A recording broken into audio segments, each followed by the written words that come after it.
Hello there, and thank you for watching us on the 10 TV stream. I'm Angela Ann. We're taking a deep dive into how AI is getting more ingrained into our world every day. Hospitals across the country, including here in Ohio, are relying more on artificial intelligence than ever before.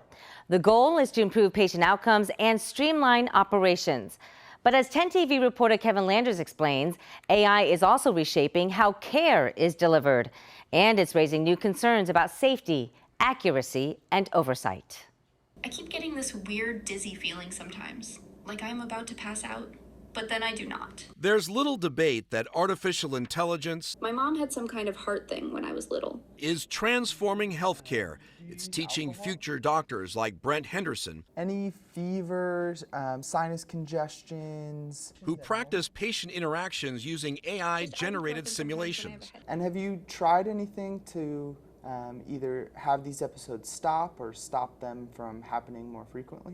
From helping doctors detect polyps during colonoscopies to identifying hidden blockages in blood vessels, AI is expanding what physicians can see and catch earlier. The way I like to think about this is night vision goggles. Central Ohio hospitals I am using a new electronic scribe technology. are embracing AI to improve the hospital experience.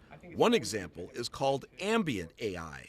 It is game-changing for a lot of our providers. Dr. Andrew Naselis with Ohio Health says before AI, patient visits often meant doctors splitting their attention between the patient and the keyboard. Oh, I got to remember to put that down. Or I'm typing it. I'm turning. I'm typing. Hold on one sec. Let me type that in there so that I can take notes so that I have the ability to finish the rest of the note at a later time, right? There's that aspect of things that I no longer need to do. With patient consent, ambient AI systems now record doctor-patient conversations and automatically generate clinical notes, sending them directly to a physician's device. The computer listens to our conversation and then uses AI to turn the recording into a note, so I don't have to do as much typing. The technology allows the physician free to focus on examination and explanation, not typing. And that connection to the patient is so much more robust with this because I no longer need to go back and forth. I can sit down and talk like a normal conversation. Ohio State began using the technology in 2024. The hospital says 100 clinicians regained 64 hours of patient time, and survey results show patient scores improved, saying conversations with their doctor were more valuable. But as good as ambient AI is, doctors say it's not perfect. It makes up stuff. So it does need, at this time at least, it still needs that clinical judgment. There are also concerns about how patient data is stored and protected. In May of last year, Kettering Health was hit by a ransomware attack that forced the cancellation of elective inpatient and outpatient procedures. You do not want to put any protected health information into these tools. A lot of institutions will have institution-specific versions of tools that are more secure, but even then, the recommendation is to really not put protected health information in there. In 2024, the FBI reported more than 440 ransomware attacks and data breaches in the health sector, the highest of any critical infrastructure industry. From working to find new cures for diseases to designing novel drug treatments, AI is increasingly becoming a part of a hospital's DNA. At Ohio State University Wexner Medical Center, researchers are using machine learning tools to mine genetic data, predict tumor behavior, and simulate drug responses before a single patient is enrolled in a trial. At Mount Carmel, AI is being used not only to reduce administrative burdens, but also to help avoid invasive procedures. In cardiology, what once required inserting a pressure wire can now be assessed using AI combined with high-resolution imaging and can tell the doctor If this blockage over here in the blood vessels of the heart is physiologically significant or not. that can save a patient from expensive surgery. Much of the AI adoption inside Central Ohio hospitals focuses on the business side of medicine, optimizing staff, tracking patient flow, summarizing medical records, and identifying risks before they become emergencies. It allows us to have insights into whether it be barriers or other patient information that otherwise would be hard to find. For example, hospital leaders are using AI to predict bed space, how long patients will wait for a room, order entries, scheduling, charting, all can be automated or simplified. Hospital leaders insist the goal is not to replace nurses or doctors, but to reduce repetitive administrative work that pulls them away from patient care. We don't want our nurses who have trained for years, have years of experience, and are very technically savvy and brilliant to be bogged down with an administrative task that doesn't require that of them. Scott Estep oversees about 9,000 nurses at Ohio Health.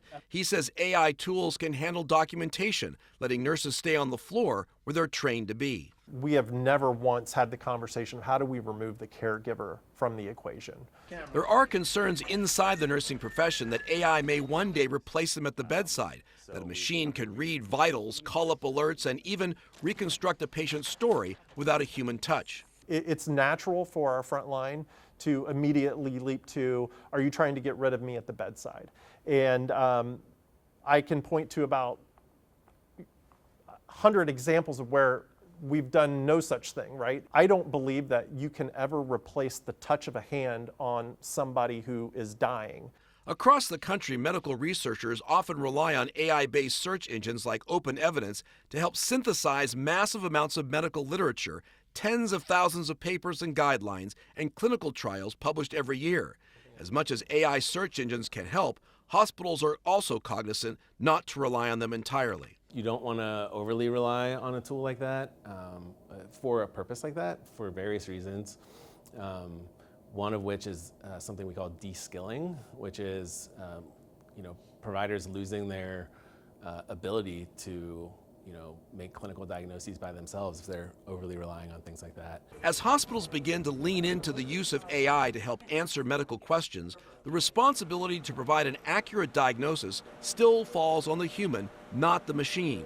Hospitals tell us they treat AI output as a second opinion, not a final verdict. We are still ultimately accountable as care providers to the care that we give our patients. And so to say that, well, the AI messed up is not going to be acceptable, because at the end of the day, we still are the final check on what we do for our patients.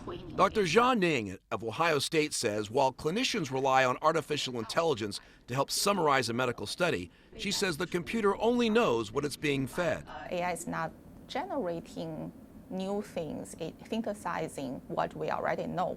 At Ohio State, AI technology is already being tasked to design new drugs, generating molecular structures, predicting binding affinity, and modeling metabolic pathways before a single compound is synthesized in the lab.